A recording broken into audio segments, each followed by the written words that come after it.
Bonjour, bonjour à tous et bienvenue dans cette nouvelle vidéo. Alors aujourd'hui, on va parler de minimalisme. Minimalisme dans la vie d'un enfant de Dieu. Bienvenue à toutes les nouvelles personnes qui se sont abonnées sur la chaîne. J'espère que vous serez bénis, qu'elle vous fera du bien. Alors pourquoi le minimalisme dans la vie d'un enfant de Dieu?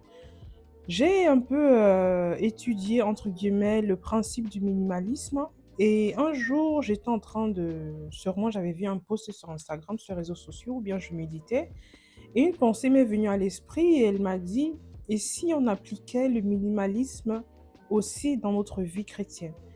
Alors moi, avant, j'étais ce genre de chrétienne qui passait son temps ou ses journées à écouter les sermons, à écouter les prédications, à aller de conférences, de chaînes chrétiennes à une autre, que ce soit les conférences, que ce soit les youtubeuses même, chrétiennes, hein.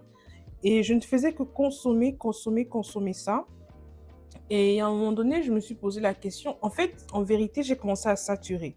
J'ai commencé à saturer, je me rendais compte que je passais plus de temps à écouter les autres que de passer du temps moi-même dans la parole de Dieu, dans la prière.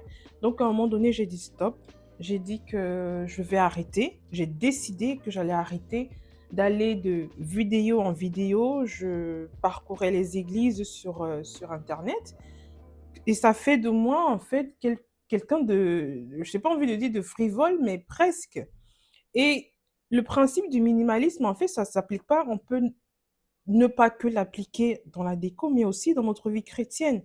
Alors cette vidéo, c'est vraiment, pour encourager, nous encourager à réduire nos consommations, que ce soit la lecture, que ce soit les vidéos, peu importe, et passons plus de temps à nous méditer parce que Dieu aussi veut nous parler. Il ne parle pas que aux serviteurs, il ne parle pas qu'aux prophètes, qu'aux pasteurs.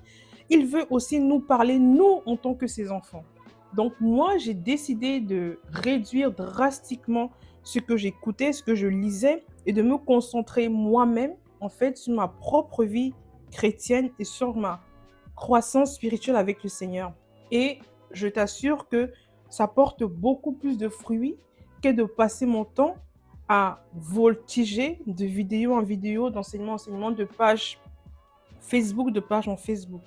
Donc, chers authentiques, je veux nous encourager à appliquer aussi le minimalisme dans notre vie chrétienne.